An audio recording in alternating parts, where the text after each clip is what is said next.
So the next session will be the Young GI Leaders Innovation and Impact across Asia Pacific. So every year we have the Rising Star Talks, the upcoming GI gastroenterologists across Asia Pacific come and talk about the latest research and innovation in their fields. And it's always exciting because they talk about the latest innovation. And this year we have speakers from all over Southeast Asia, from Singapore, Taiwan, Malaysia, Philippines, Malaysia, and Thailand. There will be an award also at the end of the talk as well. So it's my great honor to introduce our two distinguished moderators.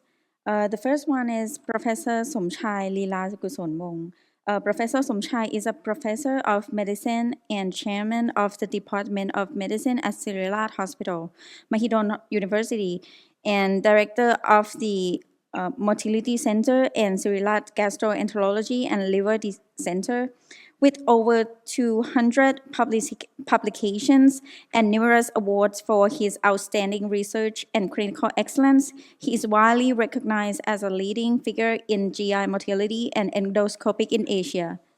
And another one, the second moderator that we have for this section is Professor Yeong, Professor of Medicine and consultant in gastroenterology, hepatology, and also internal medicine at the University of Chiang, Malaysia. Professor Lee has authored more than 300 papers in high-impact journals and is ranked among Stanford's top 2% of scientists in this world in his field. So Professor Lee also received numerous national awards recognizing his research excellence and leadership, and has served as a president of the Malaysian Society of Gastroenterology and Hepatology. So please give a round of applause for two of the moderators of us. Good afternoon, everyone.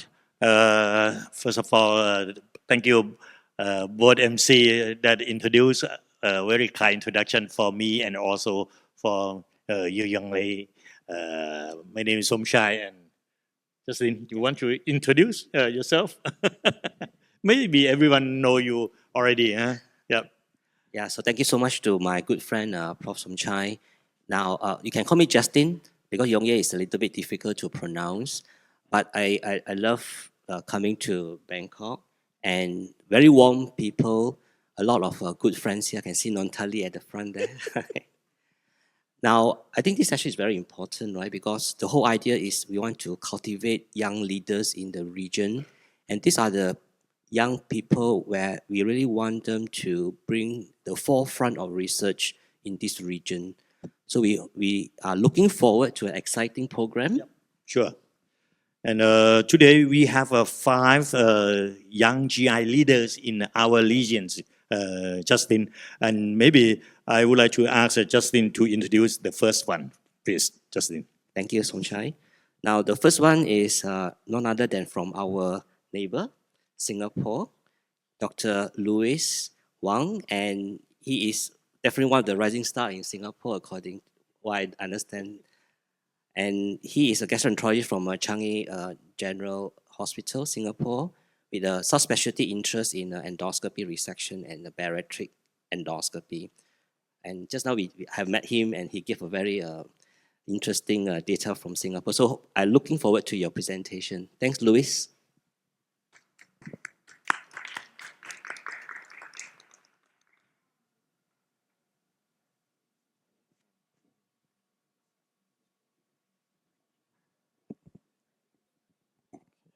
Hi, very good afternoon, dear colleagues and also distinguished professors. It's my honor to stand here as part of the meeting to present our work, a systemic review and a meta-analysis on the effectiveness of endoscopic grading of gastric intestinal metaplasia against the histological gold standard OLGIM staging. Just a bit of a background. Gastric cancer is the 4th leading cause of cancer mortality worldwide, And we know that in East Asia, we have one of the highest incidence of gastric cancer. Intestinal metaplasia plays a key role in the pathogenesis of the commonest intestinal subtype of gastric carcinoma as part of the chorea cascade. And the histological OLGIM staging, based on the updated CINI protocol, is the gold standard for IM diagnosis and risk stratification, but it requires multiple biopsies to be taken and might be prone to sampling error. So the endoscopic grading of gastric intestinal metaplasia, also known as the EGGIM scoring, was first proposed back in 2016 by a European group, which uses narrowband imaging to offer non-invasive real-time assessment of intestinal metaplasia in the 5 different gastric regions as an alternative to taking biopsies. So a score of 5 or more was proposed to predict severe IM, corresponding to an OLGIM stage of grade 3 or 4. So our objective was to perform a systematic review and meta-analysis on the diagnostic performance of EGGIM scoring against the gold standard OLGIM. We performed a systematic search on the PubMed database using key terms including EGGIM, OLGIM, as well as outcomes of interest, including sensitivity, specificity, positive and negative predictive values, with duplicates removed, and studies on only prospective and cross-sectional diagnostic accuracy studies were included. Statistical analysis were performed using NARA software. So we've identified 5 studies which fulfilled the inclusion criteria, with a total sample size of 904 patients. And we note that 4 of the studies were conducted in Europe, and the last study was conducted in China. So from the results, we can see that apart from MBI, we see that BLI and LCI have also shown to yield a similar performance with high sensitivities and specificities in predicting severe OLGIM stages for IM. So we also note that, interestingly, there is also a high negative predictive value ranging from 97 to 100%, while the positive predictive value is highly variable. This could be a result of low prevalence of severe IM in these cohorts. And when we perform a meta-analysis of these studies using the random effects model, we derive a pooled sensitivity of 91% and pooled specificity of also 91%, with an area under the receiver operating curve of 0.96, showing very promising results.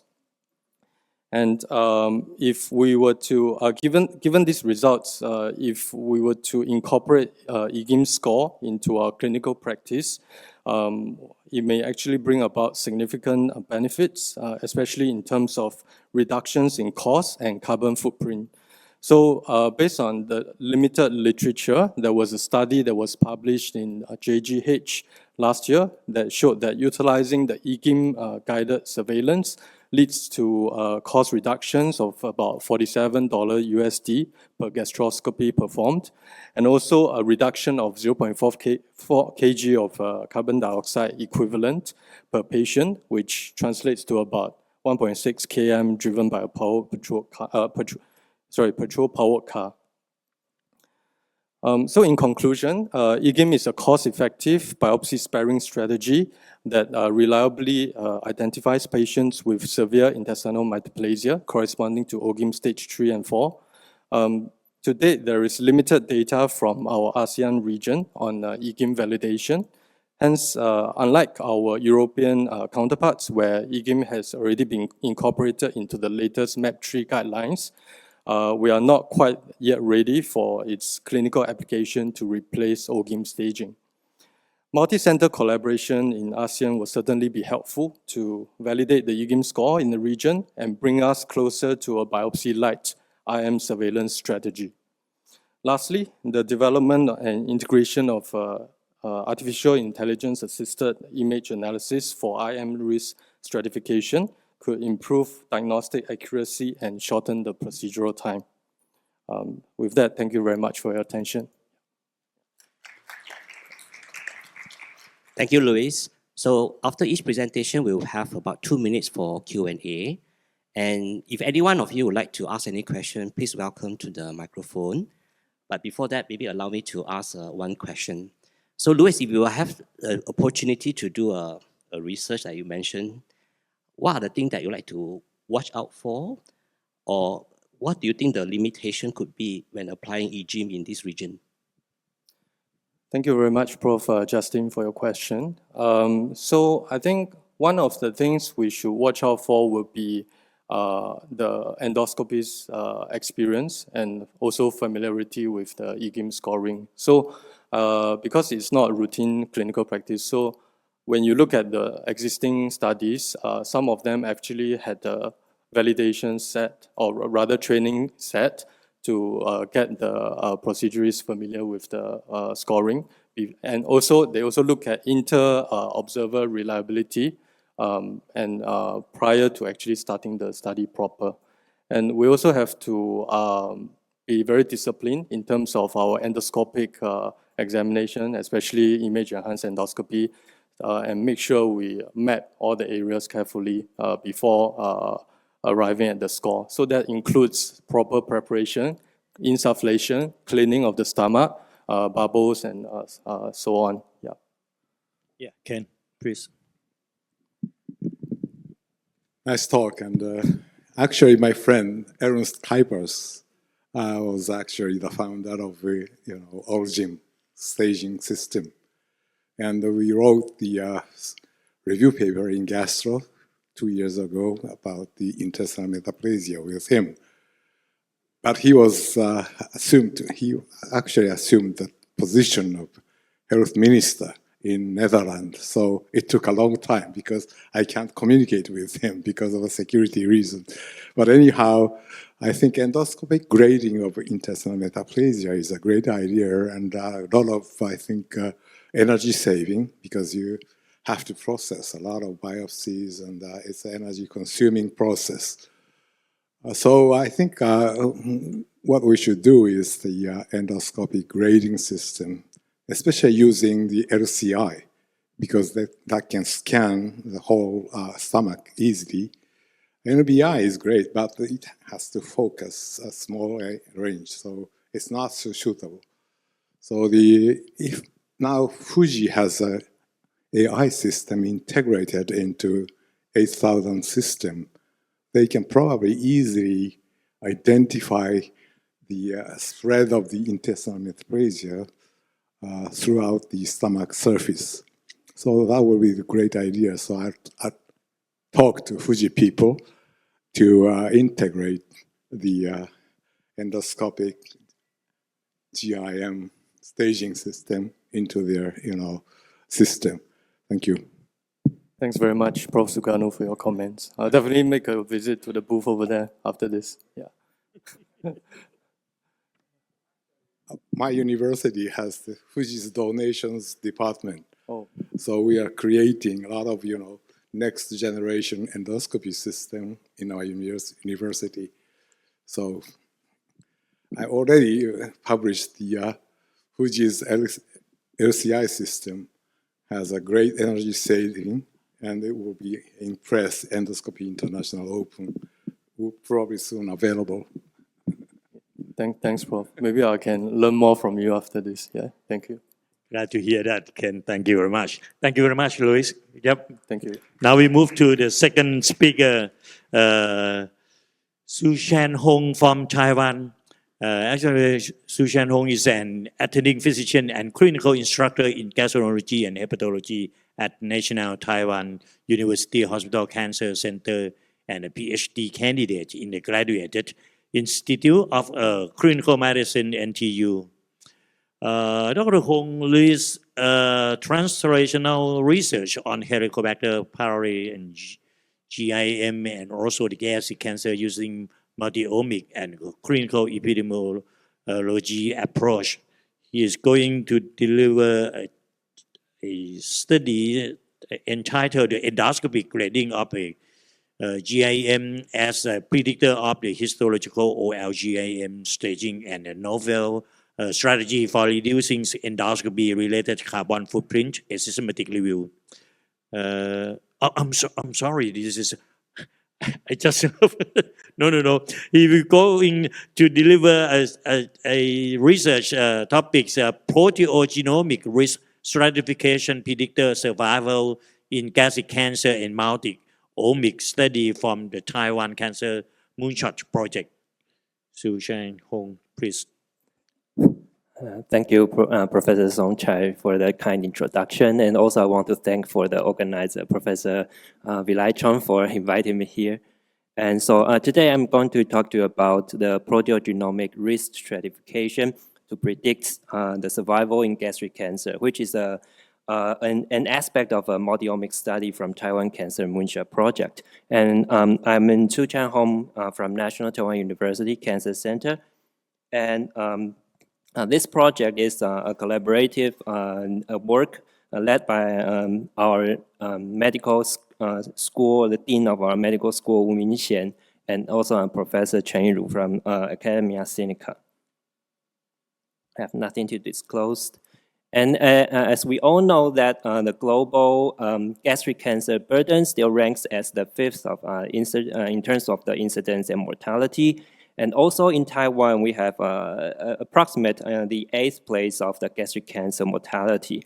And when we look at the Taiwan National Cancer Registry, about almost more than half of the people were diagnosed in the later stage of gastric cancer, which correlates with a poor prognosis. And as we all know that in surgically resected gastric cancer, for the stage 2 and 3 patients, and adjuvant and perioperative therapy is the mainstay of the current treatment. But still there are clinical dilemmas, including that the stage 2 patients with a lower risk, we have to balance the benefit and versus the overtreatment of the chemotherapy. And also for the high-risk stage 3 patients, we have to be careful for the intensified enrichment for its toxicity versus its effects, beneficial effects. So the current knowledge gap is who is at the high risk in the middle stage of these post-operative patients who will be benefit most from intensified or prolonged chemotherapy. So we hypothesize that through our proteogenomic study, potential prognostic markers can be identified to predict gastric cancer prognosis in surgically resectable tumors. This cohort is collected from our hospital, National Taiwan University Hospital, and also in the northern part of Taiwan, and also from Kaohsiung Medical University Hospital from the southern part of Taiwan. And we collected surgically resected samples and collect their blood and the tumor tissue and normal adjacent tissues to study their genomics, transcriptomics, proteomics, and phosphoproteomics. And we want to identify these complex interaction between host, carcinogen, immune response, and microbiota. And for the 154 patients in this cohort, Taiwanese patients, and about 62% were male and 38% were female. And we also use serology and pathology and also culture for the H. pylori status identification. And the post-operative staging distribution is quite similar to our national registry. Specifically, we used genetic mutation and signatures for carcinogen identification in this study. And we looked for the mutation signatures of the genomic mutations that we comparing the non-tumor adjacent tissue and tumor tissue to match blood samples using non-negative metric factorization, and then referred to cosmic cancer signature database to assess the carcinogen exposure of these samples. And we also use unsupervised proteomic groups for clustering and also for the immune subgroups. So our first question is, will carcinogen exposure signature affect gastric cancer prognosis?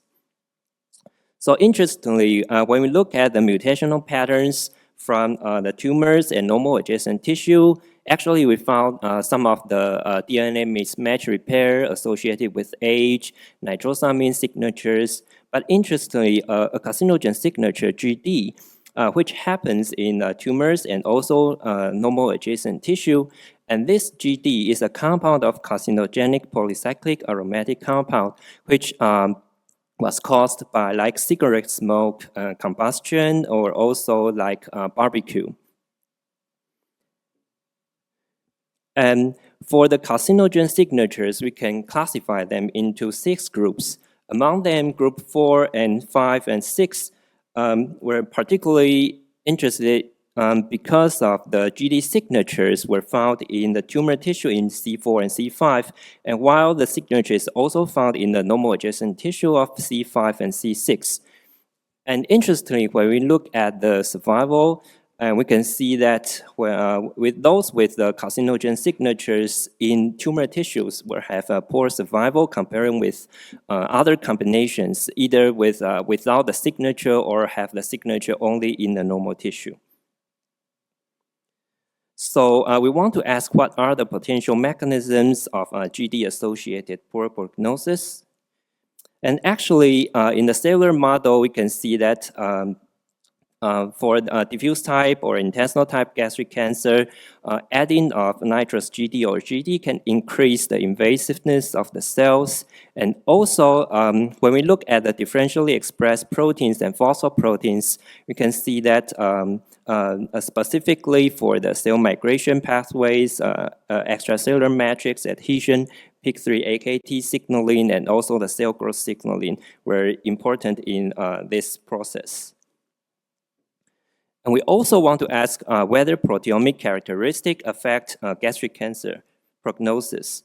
So specifically in specific proteomic immune clustering, which is protein 1 cluster 1 and immune cluster 2 and 3, we can see that it is also associated with poor survival. Here is the overall survival from all of our patients, that with the specific group comparing with other combination of the protein and immune condition. So we also want to ask what are the potential mechanisms behind this. So for preliminary data, we found that for this immune cluster 1, myeloid lineage-related immune pathway activation was involved here. And while in immune cluster 3, that T-cell receptor-related pathways without downstream immune pathway activation was found, suggesting some of the immune dysregulation in this group. And we then want to combine the proteogenomic risk score to more accurately predict survival. We can see that the proteomic group and carcinogen risk were independent of stages, having influence on the survival. And when combining these two together, we can clearly separate all the cancer patients into a good survival and poor survival. And we also want to see whether this proteogenomic risk can predict survival in the middle stage patients, which is obvious here that these two groups of stage 2 and 3 gastric cancer patients can be separated well with this proteogenomic risk score. And we also do some of the internal validation for this model. And we also see that for the event-free survival, the same score derived from the overall survival can also predict event-free survival, whether in the old stage group or stage 2 or 3 groups. So here we develop a proteogenomic risk score for gastric cancer survival, recurrent risk, independent of stages and grounded with certain biological explainability. And this may inform treatment intensity and duration in the future. So there are still some limitations, like the mutations and impact may be regional, and also the follow-up duration is not enough for more events to occur, and the moderate sample size here. And for the future direction, we would like to design a prospective cohort to validate this proteogenomic risk score and also dig deeper into the molecular level of these risk components. And I would like to thank my mentors and collaborators in this project, and from NTUH, CAMUH, Academia Sinica, NTU Cancer Center, and NIH. Thank you. Nice work, Professor Hong. Any questions from the floor? Yeah, Professor Ken Sugarano. Very good study, and my question is very simple. The traditionally prognostic factors for late stages or advanced stages of gastric cancer is the invasion depth and molecular subtyping. Actually, 4 subtypes was established well. And your staging system correlated well with those invasion depths or histological differentiation status or some other markers already established as a subtype of gastric cancer, for example, mutational status or methylation status or Epstein-Barr virus status, etc. Thank you for Professor Scano's good question. Yeah. Basically, traditionally, when we look at the histological classification for the diffuse type and intestinal type, actually our proteogenomic risk score have some of the interaction with that. And like in the carcinogen part, a more prominent prognosis was found, effect was found in the diffuse type. Yeah, so this may be some interesting. We can like have a more more cellular investigation and experience later. But also for the traditional molecular genetic classification that's proposed in TCGA and ACRG, for those molecular classification in terms of genetic mutation, I think that is less correlated with the survival and also the prognosis implication because of the gap between the genetics and also the final functional mechanisms, like in the proteomics group. Yeah, but we're very interested in the interaction between this genetic and the proteomics type of these cancer cells. Yeah. For the EBV questions, we only include those without EBV. So yeah. Actually, I would like to ask you one question.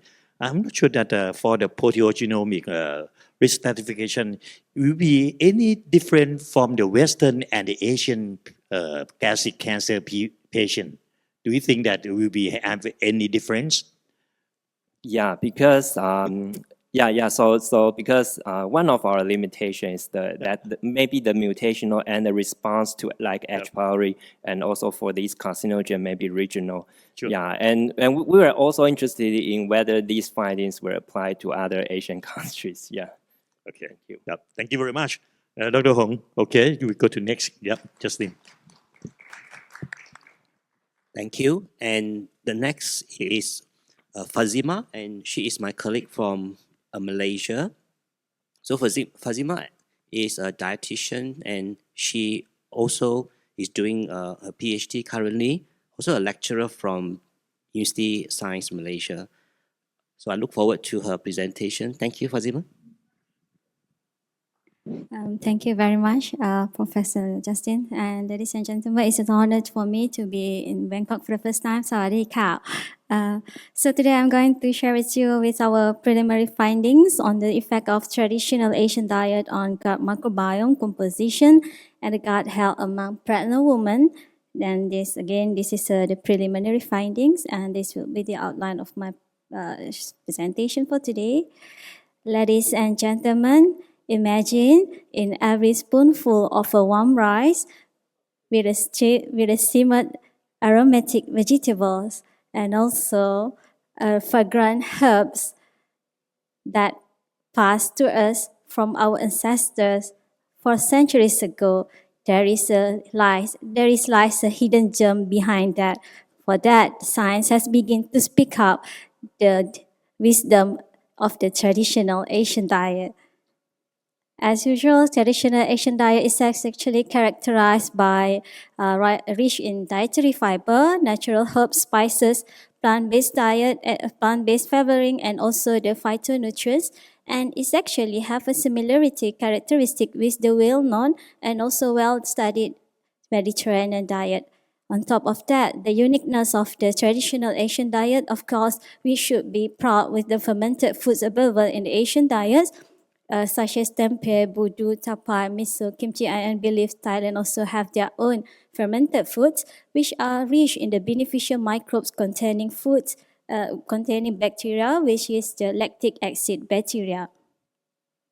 And most of the study well documented that the Mediterranean diet or the high fiber or the plant diet and the characteristic of this high fiber diet that represent the most of the prudent diet is actually associated with the increase of the fiber degradase bacteria, primarily Prevotella, and increase the the beneficial metabolite of the short chain fatty acids, in contrast to the high protein diet with and also high processed food, as well as the Western diet, where they are high in bacteroides bacteria and decrease and lower in the short chain fatty acids. And in the earlier of this year, we have successfully published our proof of concept paper where we did the traditional Asian diet interventions among healthy women.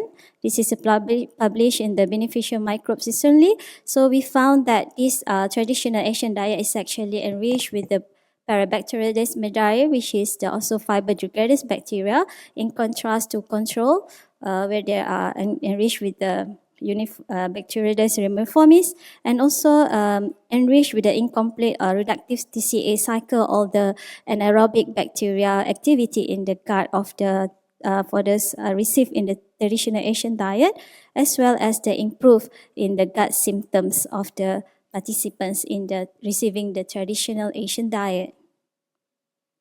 Building on our successful pilot in the healthy woman, we now explore how the traditional Asian diet modulates maternal gut health and microbiome composition during pregnancy. This is a critical step toward understanding its role in infant allergy prevention, which is the extent of the study. Our team is actually previously postulated the hypothesis, the low prevalence of allergy in our old centuries before is due to the dietary Asian pattern, and also the explained by the underlying mechanism of the gut microbiome, primarily Prevotella, and also the beneficial metabolite, which is the short chain fatty acids. So moving on to the study protocol, so we screened about eligible pregnant women from the 2 ONG clinics in our area. So they will be randomized either into the control or into the trial group for receiving traditional Asian diet.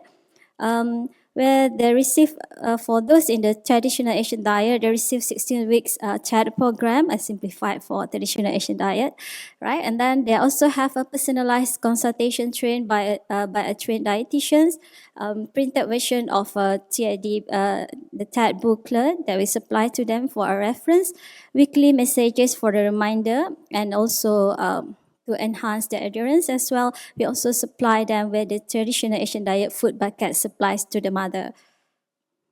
And the data and the sample collection collected at the 2 time points. So we collect a dietary record for 3 days for each time point, stool sample, and the gut health assessment using the Segis questionnaire, fecal output per week, and of course the BFS or the Bristol score full fecal score assessment for the stool morphology. So out of 370 eligible assessed for the eligible, we assessed 370 eligible for assessed for 370 pregnant mother. So out of them, 100 will be randomized into either control or the CHAD group, and we have a successful 87% of retention rate throughout the study. So as Okay, look at the results. So descriptively, the abundance of the bacteria at the phylum level is not apparently difference between a group and also within the groups. Same goes to the genus of level. And the enrichment of the bacteria for the control is likely not a significantly difference between the time point baseline and time point 1, similar to time point 0 and 2. And we noticed that there is enrichment of the Prevotella group in traditional Asian diet compared to baseline, and also it is remains sustained at the time point 2 in the traditional Asian diet group, where Prevotella dominate the gut microbiome population. And in terms of the gut health, we also measure the weekly defecations. So we noticed that the defecations in the TAT group improve from average of 4 to 5 times per week, and also significantly difference between control and trial group. And moving on to the stool morphology, so there is improvement in the stool morphology from the Bristol score of 3 average up to 4 for the traditional Asian diet group. And the overall gastrointestinal symptom we also significantly reduce in mothers receiving traditional Asian diet, predominantly in the IBSD, nausea, vomiting, as well as constipation, which is known highly prevalent among pregnant mother. And so we noticed that Prevotella dominance in post interventions of traditional Asian diet is a hallmark of high fiber intakes and also complex carbohydrate-rich diet, which is typical with the Asian dietary pattern. And the intake of the plant-based food is actually increased the dietary fiber, thereby providing a bulk consistency to feces and elevating the GI discomfort. And the inclusion of the fermented foods in traditional Asian diet potentially increase the consumption naturally acquired beneficial microbe to improve the overall GI symptoms. And as a conclusions, the newly developed validated new traditional program in our studies suit the local flavors, culture, and cost contributed to acceptance and adherence to achieve the dietary fiber, and traditional Asian diet has demonstrated benefits in gut compared to control diet, including enrichment of beneficial microbiota in both healthy and pregnant women. So this is my research team. Yep, thank you. Thank you. Yes, Ricky, the question. Yes, thank you so much for the interesting information. To get to be a healthy pregnant woman, what is your suggestion? What is the best food for the pregnant woman to improve the gut microbiota? For example, Mediterranean food, but it's not very delicious, or any just like high fiber, or any fermented food. What is the best? The best first is to avoid the processed and ultra-processed food. That is the first line we always advise the patients. Choose for the clean or the natural sources of foods, and then we go for palatable and acceptable, we say like personalized acceptability of the diet to the patient. And what do you have any superfoods for the pregnant ladies? Talking about foods, as a dietitian, it is not similar like a drug. Foods is complex. Somehow every single nutrient is complement each other. So the best is dietary pattern. Yes, please, Ken. Nice presentation. Because you are associated with Justin, who specializing in disorders of gut-brain interaction. And I'm asking my good friend is Peter Gibson, actually created FODMAP diet for IBS patients. But we find it very hard to apply FODMAP diet for Asian patients. Are you actually doing some research to apply FODMAP type of diet, for particularly applying for the Asian patients, Chinese patients with IBS? We do have another team conducted on the IBS and the FODMAP, but I'm not trying any FODMAP diet for this group. It's very hard, actually. I talked to Peter at the AGE meeting, but he also has a nice dietitian with him. But nevertheless, it's hard to apply similar approach for the Asian patients. So I hope Justin can create another FODMAP. Yeah, definitely agree with you, Ken. It's very difficult. Even our Australian group themselves, I'm sure you heard from Peter themselves that their low FODMAP is very poorly tolerated, even in Australians. I believe they have tried to modify their FODMAP to suit more general population, and they are also doing, there's some data showing that modified FODMAP seem to do better. Right. Also, the long-term safety of the FODMAP is a problem because it is a low fermented fiber.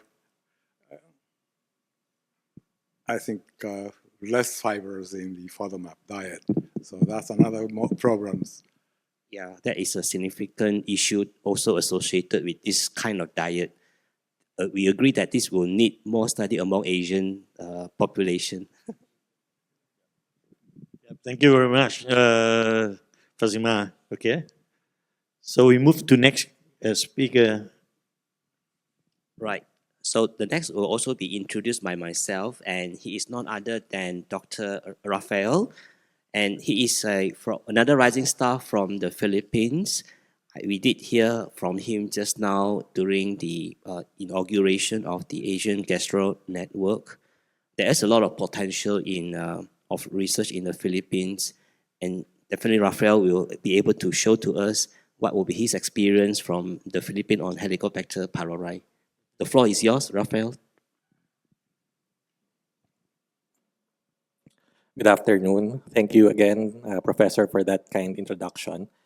I am Rafael Mendoza, a Gastroenterology Fellow from the Philippines, and together with my co-author, Dr. Enric Aguila, it is my privilege to present on this platform our current findings on the status of H. pylori in the Philippines. I am currently training in St. Luke's Medical Center Global City in Metro Manila, the capital of the Philippines, and our country is home to more than 7,000 islands and has a lot of natural wonders, and in this picture we have Palawan. I have nothing to declare, and I would also like to acknowledge the following, without whom this paper wouldn't be what it is today. So this is the outline of my presentation. I'll tackle the current burden of H. pylori in the Philippines, followed by the current practice of the management of Filipino gastroenterologists with regard to H. pylori, and future directions for the management of H. pylori. It has long been established that H. pylori is one of the many risk factors associated with gastric cancer. And in the Philippines, as of 2022, gastric cancer ranks 12th among incidence and 10th in cancer-related mortality. There seems to be a downtrend in incidence, as demonstrated in this slide from 2010, but nevertheless, there is still a dearth of information on the current or true prevalence of H. pylori and gastric cancer in the country. So we took a different approach. How about other conditions associated with H. pylori? So there have been some studies, albeit unpublished, and the burden of H. pylori in patients with peptic ulcer disease is approximately 30%. And this would include complications such as gastrointestinal bleeding and perforation, which unfortunately still occurs in our country today. So this meta-analysis from 2024, just last year published in Gastroenterology, looked into the global prevalence of H. pylori from 1980 to 2022, with around 219 studies in the Asia-Pacific and more than 1 million participants. But there were unfortunately 0 studies from the Philippines. So we looked into unpublished research as well as currently archived studies, thorough literature search showed 7 studies with a total population of 22,430 tested for H. pylori, almost all of which were tested using the rapid urase test through gastroscopy, with a crude prevalence of 12.3%. Note, however, that almost 95% of the data is centered in Metro Manila. So the true prevalence of H. pylori in the Philippines is still to be determined because we still have 7,000 more islands unaccounted for. So next, we look into the practices of Filipino gastroenterologists and how they manage H. pylori infection.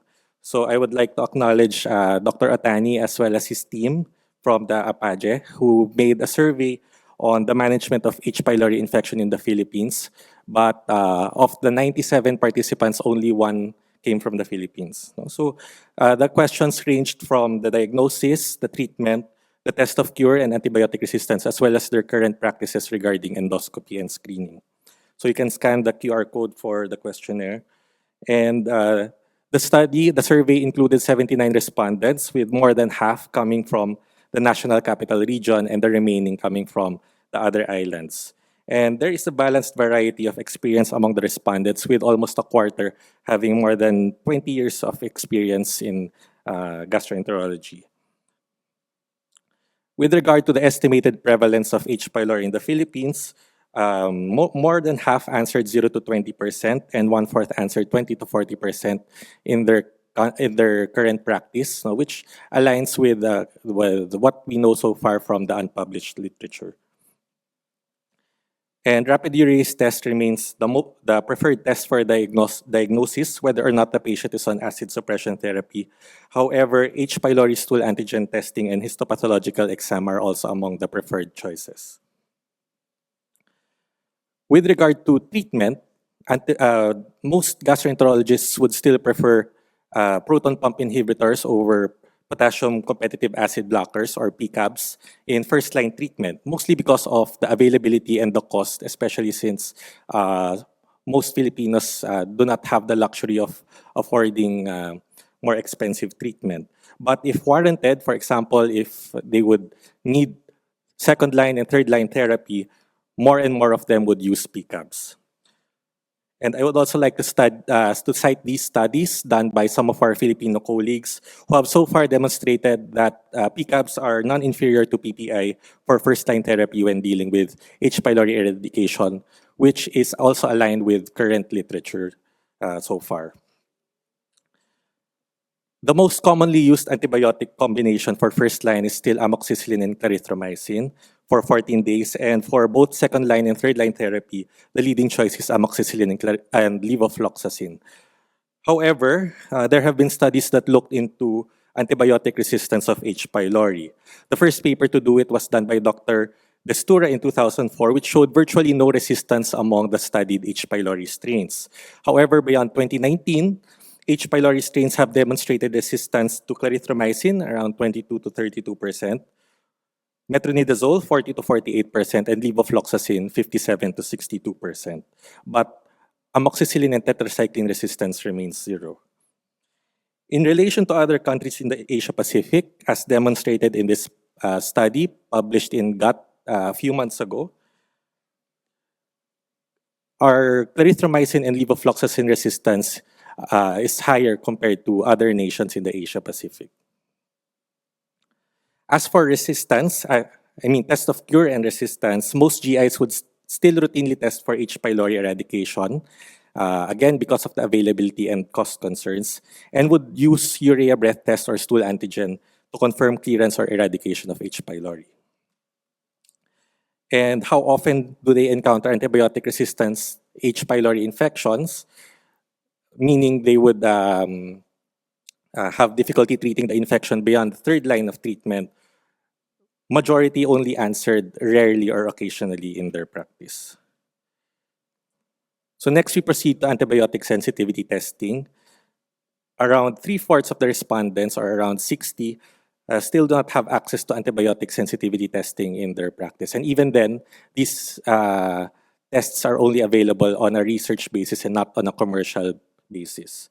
And if given the chance, an overwhelming majority would request testing, especially if second-line or third-line treatment is already warranted.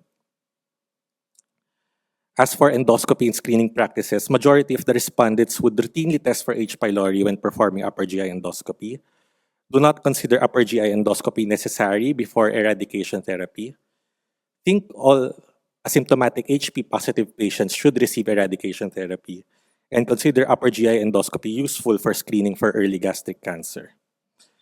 And there have been 2 studies which looked into the prevalent genotypes of H. pylori in our country. So in 2009, Cortez and his associates looked into a sample of 19 H. pylori strains, all of which were CAG-A positive, and 14 were Western type CAG-A positive. And we know that, well, East Asian CAG-A positive H. pylori infection is more closely associated with gastric cancer. And this may be one of the many other reasons why gastric cancer prevalence is relatively low in our country. And this study by Dr. Yusi and Dr. Bondok, published last year in the Philippine Journal of Gastroenterology, looked into the association of HP genotype and clinical outcomes. 43% tested positive for CAG-A and 52% were positive for VAC-A. And they found that both were associated with moderate gastritis, and CAG-A was significantly associated with mild intestinal metaplasia. So this is just a visual abstract of their study. And listed in this slide are the challenges cited in the study, in the survey, and all of these were related to the limited access to testing, treatment, and follow-up. So given those listed challenges, where to next? So one of the most commonly cited issues in the survey is the lack of data on H. pylori infection, especially prevalence and antibiotic sensitivity. As the Philippines is composed of more than 7,000 islands, getting data from a single center in Metro Manila or even Cebu or Davao may not necessarily be representative of the entire country. And this is why we should push for more collaborative efforts to get data among multiple institutions across multiple regions.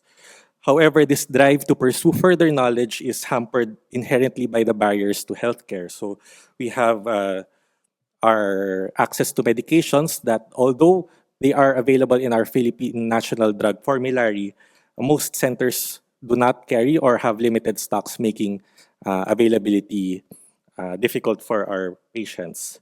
Moreover, even if the medications are available, most Filipinos have difficulty affording the usual diagnostic tests such as the stool antigen, urea breath tests, and even more the gastroscopy. So many patients still bear the burden of paying for their tests and treatment.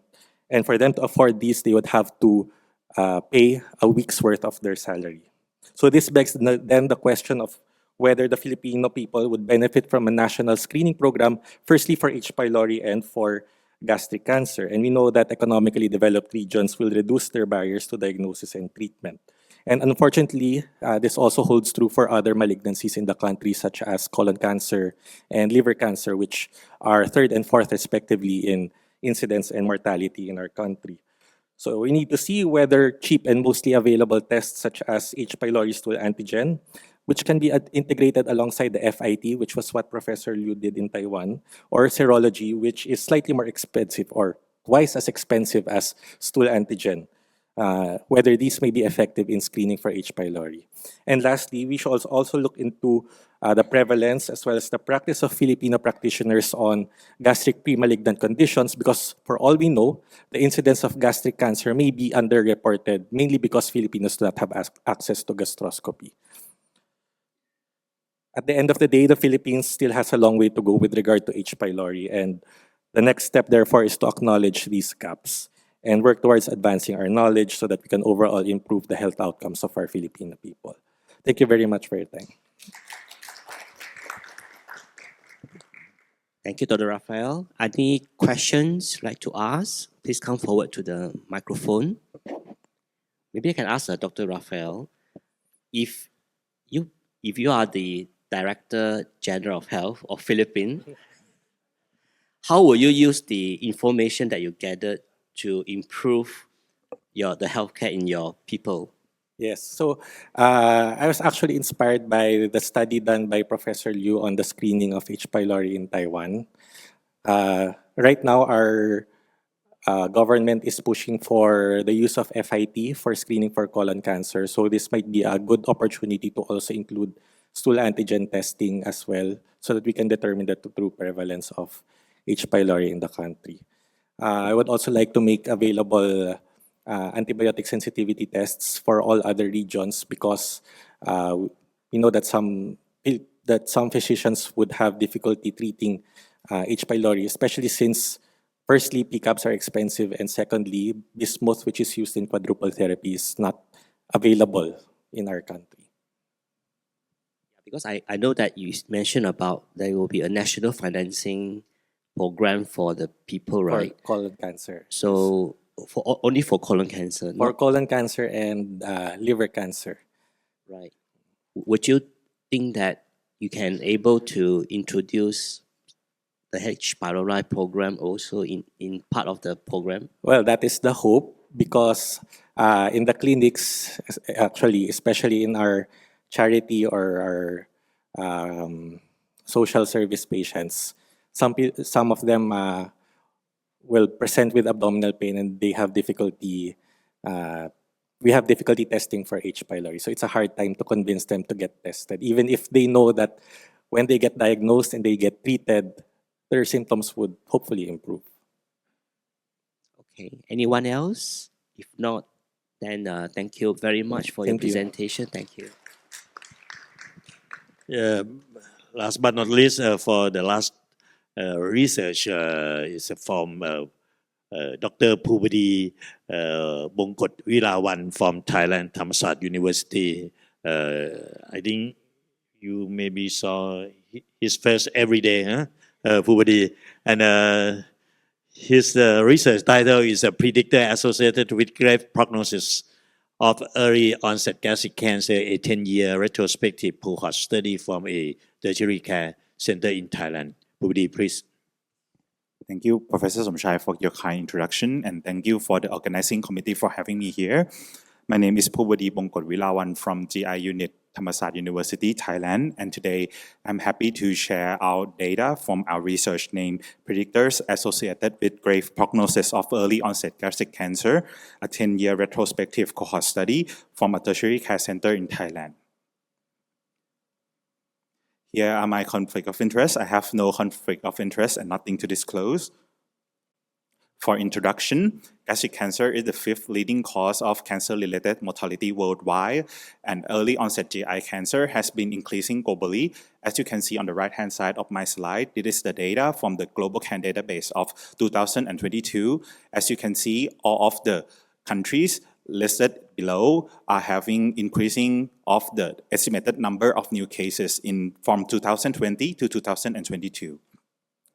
And our previous study in Thailand reported a poor prognosis of gastric cancer patients, especially in the early onset female patients. For our research objective, our primary research question is to evaluate the factors associated with of the early onset gastric cancer compared to the late onset patients.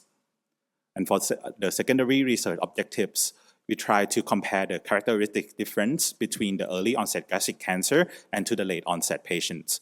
And second is to compare characteristic difference between the early onset gastric cancer patients with young healthy controls. And last but not least is to compare the mortality rate between early onset gastric cancer patients to the late onset gastric cancer. And for the study design, this is a retrospective cohort study, including patients undergoing upper GI endoscopy at Thammasat University Hospital, where they were enrolled between January of 2014 to November of 2024. Baseline characteristic lab results, histopathological findings, and treatment outcomes were collected from our electronic medical database and were extensively reviewed. So here is our baseline characteristics. As you can see, we included almost 250 patients, and the early onset gastric cancer patient were defined as patient with age below 50 years old when they were diagnosed with early onset gastric cancer. All population included in this study, the mean age was at 61 years old, and 53.6% of them were male. And we have 23% of early onset gastric cancer patients with mean age of 41 years old, and 2/3 of them were male patients. The prevalence of HP infection was comparable between the early onset and the late onset group. and the early onset group had less comorbidities such as DM, hypertension, and dyslipidemia compared to the late onset group. So about the histopathological results, as you can see, the early onset group, tends to have more diffuse type gastric cancer, while the late onset gastric cancer group, especially in the patient with over 80 years old, that tends to have intestinal type gastric cancer more than the diffuse type gastric cancer. And this table, we try to show the multivariate analysis of the clinical factors associated with early onset gastric cancer. As you can see, male gender, family history of gastric cancer, diffuse type gastric cancer, and dyspepsia as a presenting symptoms were significantly associated with the early onset gastric cancer compared to the late onset patients. And this data, this table, we try to show that to compare the early onset gastric cancer patients with the young patient without gastric cancer in which they had chronic gastritis, ranging from atrophic gastritis, intestinal metaplasia, dysplasia. As you can see, the early onset gastric cancer patient, they had more HP infection, family history of gastric cancer, smoking and alcohol drinking, the alarm symptoms including dysphagia, vomiting, weight loss, anemia, GI bleeding, and gastric outlet obstruction. And for the multivariate analysis, when comparing to the young patients without gastric cancer, the multivariate analysis showed that HP infection, weight loss, and GI bleeding as a presenting symptoms were significantly related to the development of early onset gastric cancer. From this Kaplan-Meier curve, we divided patients into 4 groups, in which are early onset female patients, male patients, the late onset female and male patients. As you can see, the early onset female patients, they had the poorest median survival at 3 months, followed by the early onset male patient at 4 months, the late onset male patient at 7 months, and the late onset female patient at around 1 year. This differs significantly. And this graph, we try to show the incidence of gastric cancer in Thailand from 2005 to 2024. As you can see, the time trend of the early onset gastric cancer ratio has been increasing from 16.7% before 2022 to an alarming rate of 43% in 2024. The 1-year mortality rate in early onset gastric cancer was substantially higher than the late onset patient as well. Mr. Chairman, ladies and gentlemen, this will be my summary on my presentation. As you can see, the early onset gastric cancer is not uncommon, and it has been increasing during the past decade. These patients tend to diagnose at an advanced stage, and they predominantly had a diffuse type gastric cancer with poor 1-year mortality outcome. HP infection significantly increases the risk of early onset gastric cancer compared to the young healthy controls. All these patients with high-risk factors should have an early endoscopic diagnosis to prevent gastric cancer development and for timely management. Thank you kindly for your attention, and I would like to take a little bit of my time that I have left to promote our project, the HP Registry Trial. If you are interested, please come join us. Thank you so much. Thank you very much, Pubudi, for your nice work. Any questions from the floor? Yeah, Professor Ken.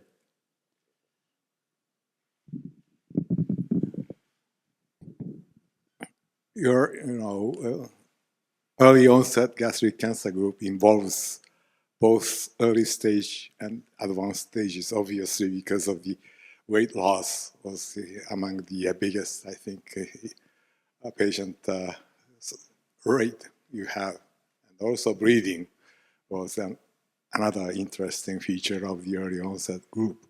So my question is, if you stratify early stages versus late stage, advanced stages in terms of the H. pylori infection, are there any differences?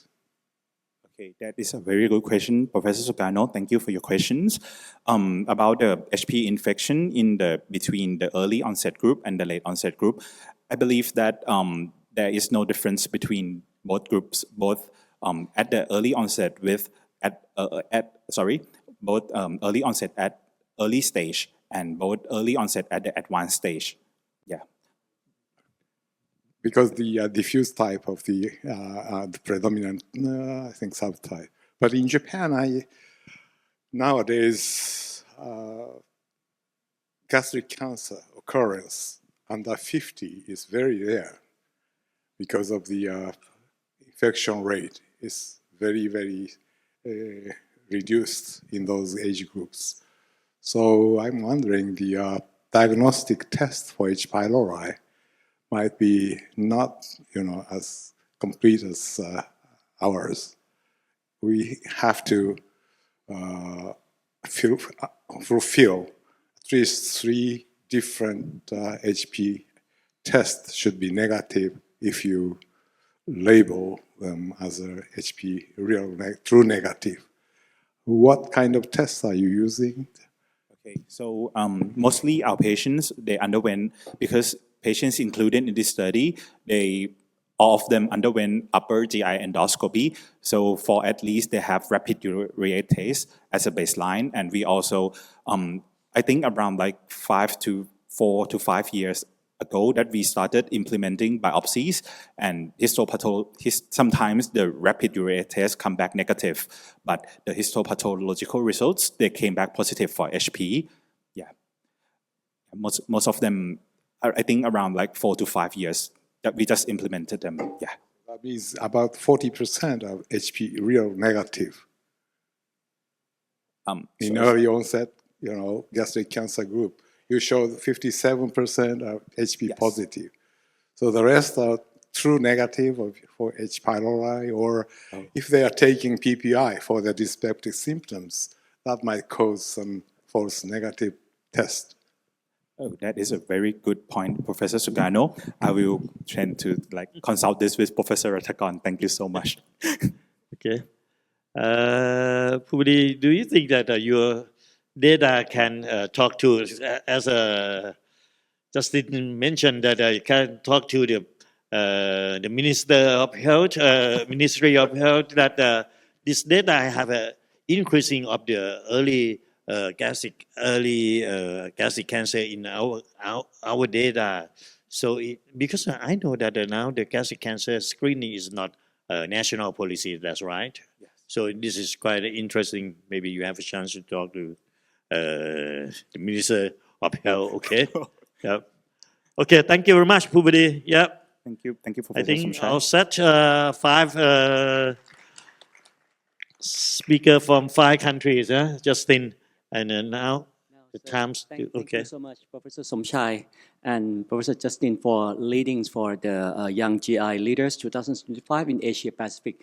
Would you please to stand on the stage, give the certification for each country. We start first with Dr. Louis Wang Zizhao from Singapore. Would you please come up to the stage and get the certificate from the chairman?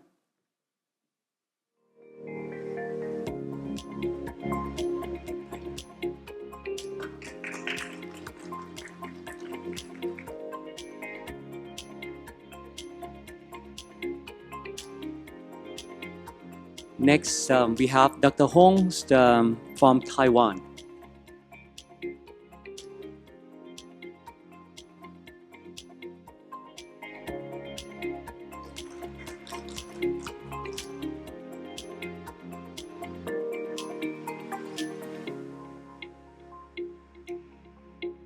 Then we move to Dr. Sahans from Malaysia.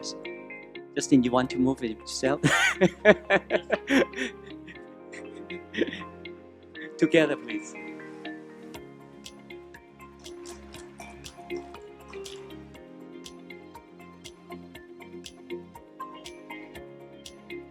Then we go to Dr. Rafael from the Philippines.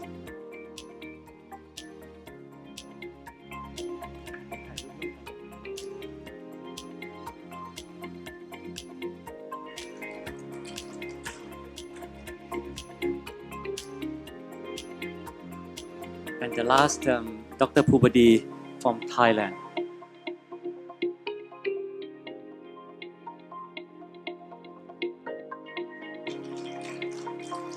And would you please, for all the young leaders, take a picture with the chairman, please.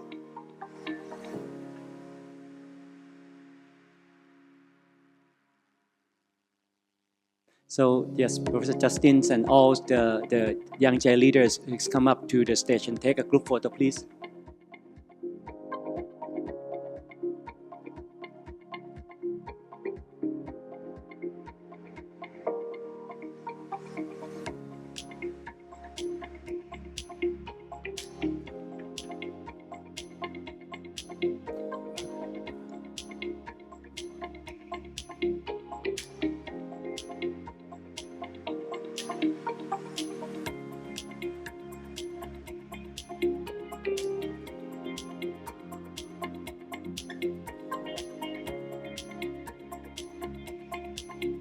So I believe that these young GI leaders are going to be our future for the gastroenterologists across Asia Pacific, and maybe next year would like one of you to be the young GI leader also.